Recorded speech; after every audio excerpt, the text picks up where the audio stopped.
Mesdames et messieurs, bienvenue dans cette édition d'information. Le ministre de la Justice et garde des Sceaux, Constant Mutamba, dit de ne pas être contre le magistrat, mais plutôt contre les réseaux mafieux. Le détail avec Jaël Boulou. Le chef de l'État, son Excellence Félix Tshisekedi, qui nous a nommés à ce poste, nous a instruit de pouvoir réformer.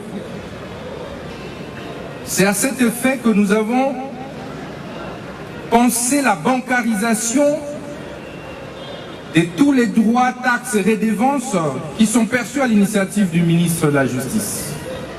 Comme vous le savez, avant moi, il y avait une confusion à ce sujet. Tout le monde pouvait percevoir ces taxes, ces droits et redevances. C'est pourquoi nous avons été scandalisés par le rapport de la Cour des comptes faisant état des détournements de plusieurs centaines de milliers de dollars perçus à l'initiative de certains greffiers. Nous dénonçons avec la dernière énergie cette manière d'opérer.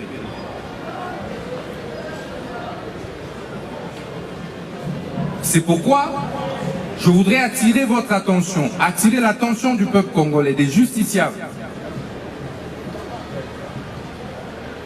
que désormais, à partir d'aujourd'hui, tout celui qui va tenter d'ouvrir un compte parallèle en dehors du compte du trésor public sera arrêté. Tout celui qui va percevoir les cautions judiciaires qui sont perçues par nos magistrats, qui sont perçues par les agents de police judiciaire, les officiers de la police judiciaire, les amendes transactionnelles, les consignations de frais, les droits proportionnels et bien d'autres droits. Tout celui qui va s'amuser à percevoir ces frais entre ses mains sera immédiatement mis à la disposition de la justice. Le vice-gouverneur de la province du Congo central, Prosper Ntela, a clarifié la bancarisation de paye journaliers de l'ONATRA Matadi et a réformé le système des shifts. Commentaires.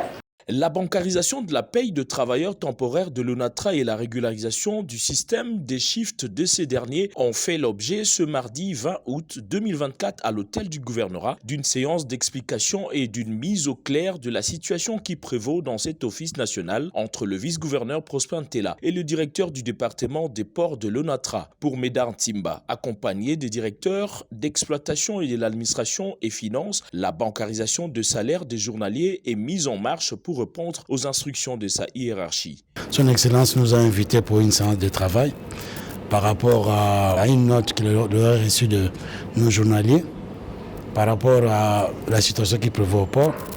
Effectivement, c'est plus la bancarisation qu'on a mis en marche, suivant les instructions que nous avons reçues de notre hiérarchie qui a relayé les instructions du gouvernement qu'il fallait que toute paie soit bancarisée. En principe, ce sont des mesures d'accompagnement qui vont s'en suivre pour cette bancarisation que nous avons commencée. Et nous devons passer à l'acte ce vendredi. Nous avons pris toutes les dispositions pour les cas litigieux et les cas normaux pour que cela se passe comme il se doit. Le gouverneur de province, Grace Bilolo, qui tient à la paix et la cohésion sociale dans la province, voudrait s'assurer de la bonne évolution de la réforme qui fait couler beaucoup d'encre à l'ONATRA concernant la mise en application de la loi du shift des journaliers, parmi lesquels se retrouvent quelques mécontents. Le maire de la ville, qui a pris part à ces pourparlers, a indiqué que l'heure est à la remise à l'ordre à l'ONATRA. Le vrai problème est qu'on voudrait mettre de l'ordre dans ce secteur de recrutement des journaliers à l'ONATRA. La loi dit pour les journaliers, c'est 22 jours de travail. Et vous reposez pendant 44 jours. Or, quand nous sommes au port de l'ONATRA, il y a de ces journaliers qui ne veulent pas travailler 22 jours seulement. Ils veulent continuellement prester. Alors, pour prester continuellement, il faut faire la tricherie.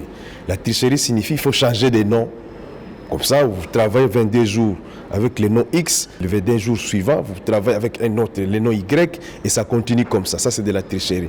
C'est que les autorités de l'ONATRA nous ont dit, ils veulent mettre de l'ordre dans ce secteur-là pour que chaque journalier puisse travailler seulement avec son nom. On voudrait bancariser la paye des journaliers. Alors la difficulté, c'est quoi à ce moment-là?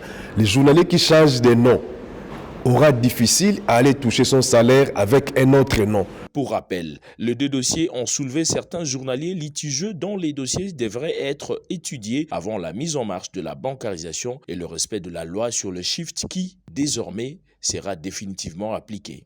Parlons santé à présent. Le gouvernement de la République démocratique du Congo a déboursé un fonds d'urgence de 10 millions de dollars pour lutter contre l'épidémie du Mpox ou variole des singes. Suivez.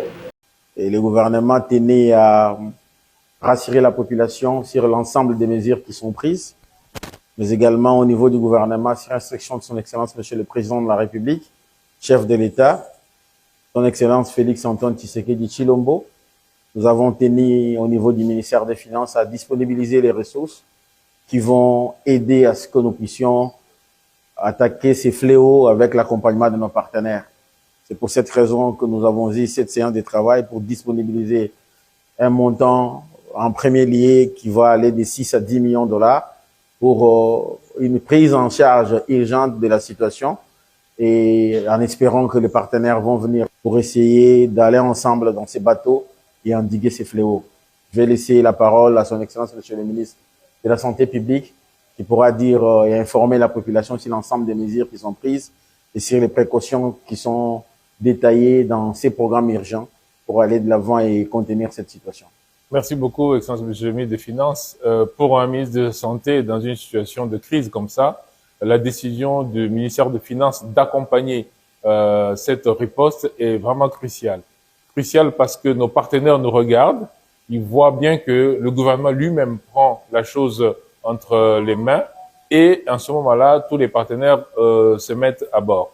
Donc cela veut dire que le pas que le gouvernement fait est très important et donne suffisamment de direction pour que les partenaires puissent être tous embarqués. Nous avons le CDC Afrique qui mobilise beaucoup de ressources au niveau continental et au niveau international et nous sommes certains qu'avec les mesures que nous avons prises, les mesures barrières que nous annonçons et toute la procédure de vaccination qui va se mettre en mouvement, nous allons endiguer ce fléau. C'est toujours gratifiant de voir un leadership exemplaire, surtout en cas d'une épidémie comme celle-ci. Nous avons eu des entretiens avec toutes les autorités de la RDC, à commencer par le président de la République, que j'ai rencontré à Harare. Nous avons eu à faire des longues séances de travail avec le ministère de la Santé, sous le leadership de son Excellence, Monsieur le Ministre.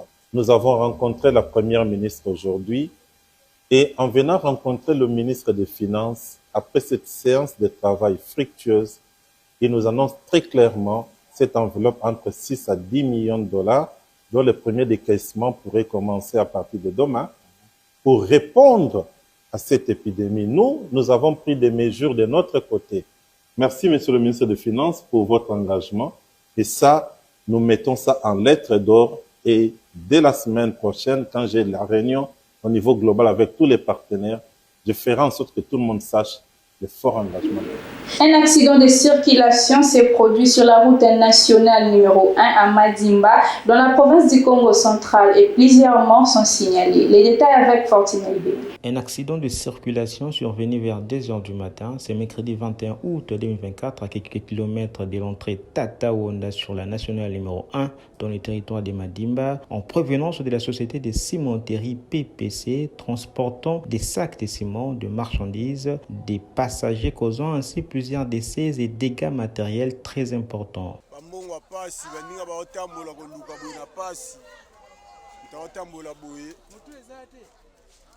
Moni accident mutu amutu panzani nzela oyo panzani remorque nyoso tu yango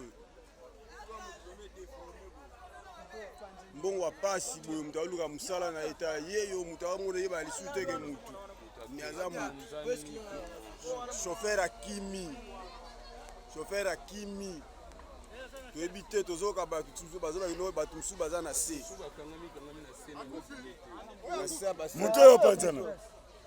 Soulignons que la route nationale numéro 1 enregistre de plus en plus des décès et dégâts causés par la plupart des conducteurs, des remorques, excès de vitesse, les surcharges et j'en passe. Et son importance, les autorités placées pour veiller à la bonne circulation de cette route doivent prendre des mesures très importantes pour protéger la vie de nos compatriotes. L'artiste et musicien Fally Ipupa ainsi que l'équipe de sa fondation ont effectué une descente d'inspection des travaux de construction d'écoles dans les camps de déplacés à Goma. Les camps de déplacés, les victimes de guerre à Goma ont été émerveillés de recevoir l'artiste et musicien Fally Ipupa ainsi que les membres de la fondation FIF. Après avoir lancé la construction d'une école, ont pensé inspecter le déroulement des travaux de la dite école construite entre Nzulo et Munganga. Afin de manifester leur joie, les mamans, jeunes et enfants s'écrient.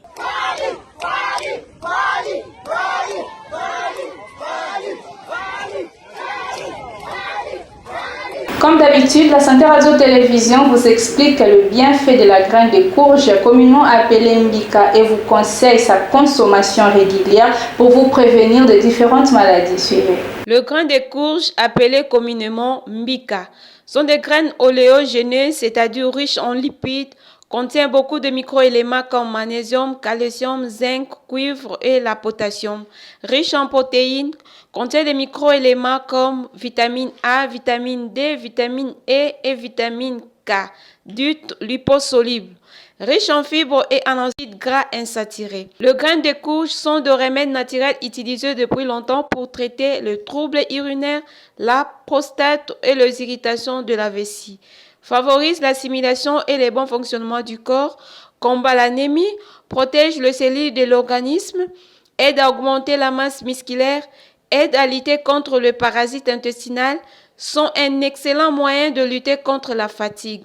Le bienfait des graines de courge sont multiples, surtout lorsqu'elle est consommée crue et non salée. Mesdames et messieurs, ça n'est complètement fini pour aujourd'hui, mais avant, voici les rappels de principaux titres. C'est la fin de cette édition d'information. Merci de l'avoir suivi. Restez toujours branchés sur les antennes de la Santé Radio-Télévision.